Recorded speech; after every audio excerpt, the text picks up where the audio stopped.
This camera right here just might be the best camera for those who are trying to get into photography, and it's just less than $500. How's it going? I hope you're having a fantastic day. Welcome back to the channel, and if you're new here, my name's Hunter. I do photography, travel, and a lot of hiking, so that's the type of content you can expect from me. But today, we are going over the Canon M50.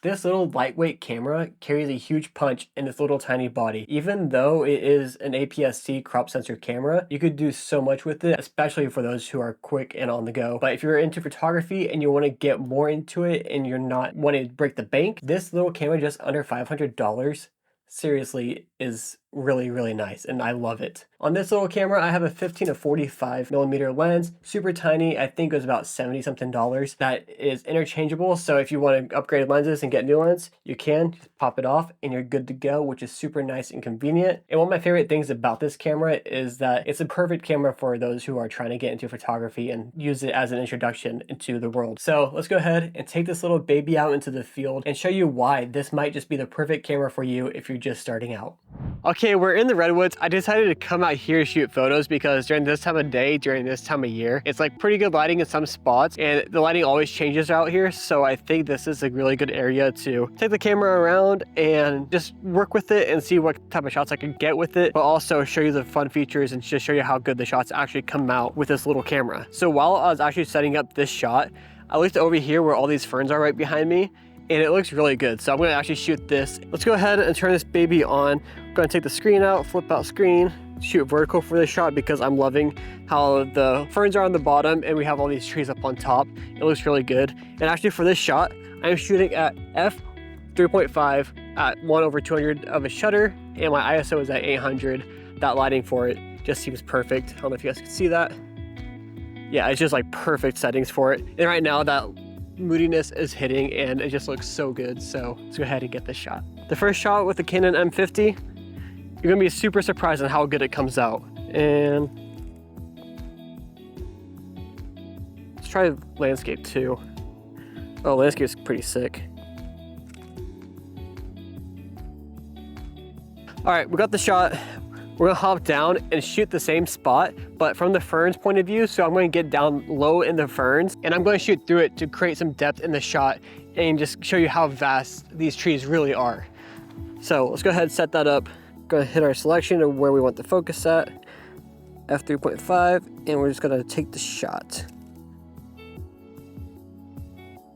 So the number one rule I have when it comes to shooting in the woods, it's not really a rule, but it's just kind of like a tip of what I do to capture more of the environment and actually pull off the landscape shot that I'm trying to capture, is to point your camera straight up when you're shooting through ferns like this, especially in the woods, just because it gives that depth of field, but also the trees create a leading line to take your eyes straight to the top of the image, and it just makes it that much better of a shot. So now I'm gonna walk around a little bit and just see what else I could find. Like over this side, like right behind me, is like this tall grass over there, and it actually looks pretty sick. So I'm gonna walk over that way and see if there's any good shots I could get from over here. So this is the next location. This is the tall grass I was talking about. It looks super cool and kind of dreamy and like a wanderlust type of vibe, and I like that a lot. And I also love how this tree is leaning up against that tree from falling on it, and it just looks so good. So I'm gonna get a shot of this and try to make some magic happen. All right, let's go ahead and get low first to try to get the shot.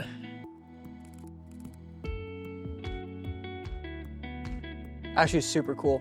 Try vertical too. Oh, yes, vertical is the shot. It's actually super nice. I'm not really changing any of my settings. I've been leaving them at 1/200 at f3.5 and ISO at 800, and it's just looking so good that I'm very happy with the result. So this lens is literally a kit lens. Like technically it's a kit lens for this type of camera. It's an EFM mounted lens, and it's actually stupid good. So as you saw from the photos that I took here today, you could tell that this camera carries such a huge punch for how small it is. And plus the price too. So if you're on a budget and you want something less than $500, this camera is a great deal. This is the M50 Mark I, and it is actually so good for how cheap it is. You could buy the Mark II for I think another $200 more, but if you get this used how I did through mpb.com, not sponsored at all, you could just get it for about $475-ish at most, I think, after tax and shipping. And it's just such a killer body, killer lens. Even though it is a kit lens, it kills it. It's a great kit lens, surprisingly enough. But you could buy third-party lenses. I believe Sigma makes lenses for this mount as well. So if you're new to photography and you want to learn more and actually just get into it and just dip your toes into it without spending a lot of money, I suggest the Canon M50. Go through mpb.com or another website that sells used gear.